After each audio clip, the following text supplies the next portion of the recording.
Hey guys, welcome back to the channel. Today's video, we're going to be talking about tipping and the pandemic that is really becoming of it, and the good, the bad, and the ugly. Now, most of you know I am in the financial sector, so we see a lot of good things with tips and a lot of bad things with tips. And also, it has become kind of the norm that everywhere you go and everything you do, even at self-service institutions, places that are self-service, it is asking for a tip. So when you see that little screen at a checkout, and it really depends on where you're at, but I've seen 10, I've seen 25, I've seen 30, I've even seen upwards of 20, 25, and 50.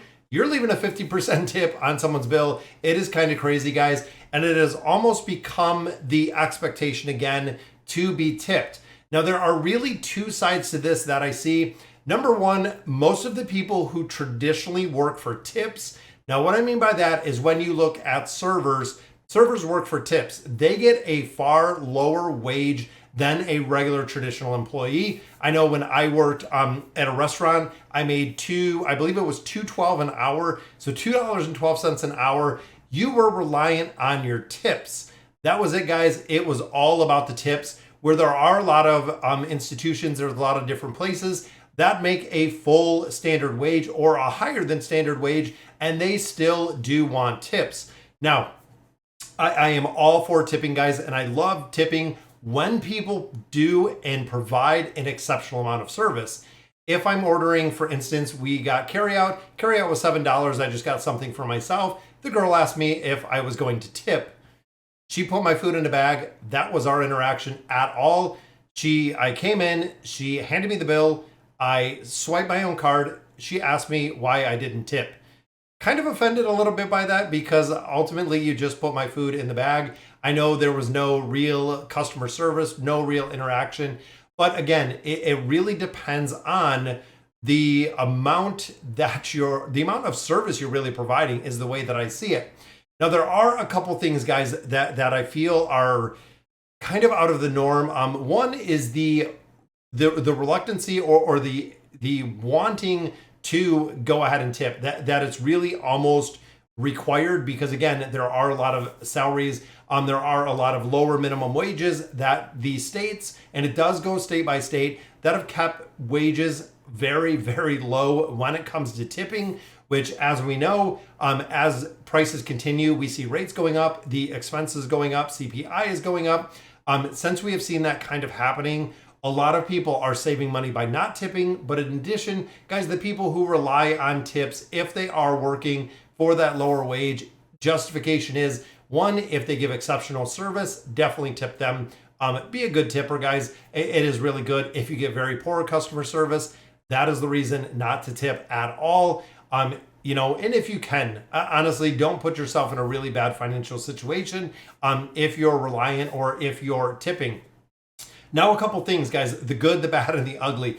Good, with a lot of tips, you do not get taxed. That is one of the biggest things, guys. Now, the United States government makes about $1 billion a year. That is right, guys. It is roughly just over $1 billion a year from the income that they get from tips. So the portion that they get from tips. So even though you are making a far lower minimum wage as, let's say, a server, a hairstylist, whatever it may be, some of those are even just completely based on tips. Like I know some stylists, things of that nature, that a big chunk or a big majority of them are based on tips. Now, overall, guys, again, the government gets a chunk of that, and that is if the claims are tipped, that is what goes on your tax returns. Now, the good part, again, that you're not going to have to pay taxes on the part that is not claimed. You could get in trouble, you could get fined, but that's a whole nother situation. But if you make $100, $150 in a day, which I did on a normal waiting tables, not claiming some of that could really be offset. It is up to really, in my opinion, the institution you're at. Now, the way that they did our tips where I was actually working at, they would do a total amount or a percentage amount of the daily sales. That is how we got tipped.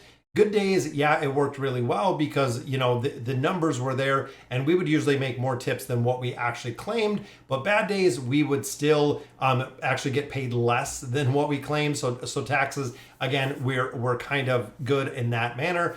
And the other part, guys, it doesn't go anything to the government. The federal government doesn't get the income. So again, you can be kind of for or against that. Now, the bad part, this is really the tough one, guys, when it comes to the good, the bad, and really the ugly. The bad part of this is when you're going to get anything, loans, credit cards, mortgages, anything where you have to provide income can be absolutely detrimental when it comes to reporting, because a lot of places either want to see, one, they want to see check stubs, or two, they want to see W-2s. So I know waitresses that have made, 30, 40,000 a year, which is a pretty decent wage for that service, which again, when you think of that, guys, when you think of that, but then you look at the W-2 and it might say 18, because again, what you make is far different than what you claim for a lot of these institutions. And again, it is kind of the tax avoidance piece, because if you claimed every single penny that you made in tips, your wage would be incredibly, incredibly low, depending on the state you're in, which is kind of the tough part of when it gets really into the ugly, looking at the tips and looking at the tip perspective. Now, the good, the bad, and the ugly, the really ugly part of this, guys, is it's really, really costly or really problematic if you're not claiming your tips, because again, when it comes to loans, when it comes to things of that nature, but if you ever get audited, if you ever get, the government intervention, of really the ugly part of it is if you're making a decent amount on tips and claiming absolutely nothing, you can actually be required to essentially pay back money that you probably don't have, again, based on what you're doing. If you work in a coffee house, if you're a waiter, if you're, a stylist, things of that nature. A lot of people, again, do work on tips, and you have to claim those tips, but there's really a fine line of what do you claim, where do you claim, and how much do you claim, which again, the place that I worked at, it was a percentage based on the total amount. So guys, bottom line is, look at the service. So if you have someone who is literally just doing their job, or even doing under the bare minimum of their job, are they worthy of a tip? Possibly, possibly not. If they're doing their job, I would definitely tip. 15% is the standard. If they're going above and beyond, 20, 25%.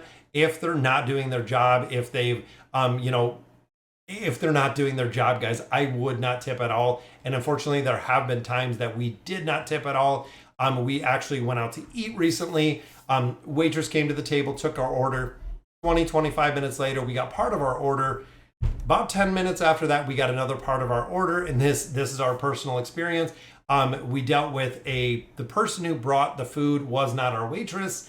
The person that we talked to the second time was not our waitress. Then we talked to a waiter. He went and got us some more drinks. In total, guys, we seen our waitress one time. When she took our order initially, the food came out, it was wrong. There was no one to talk to.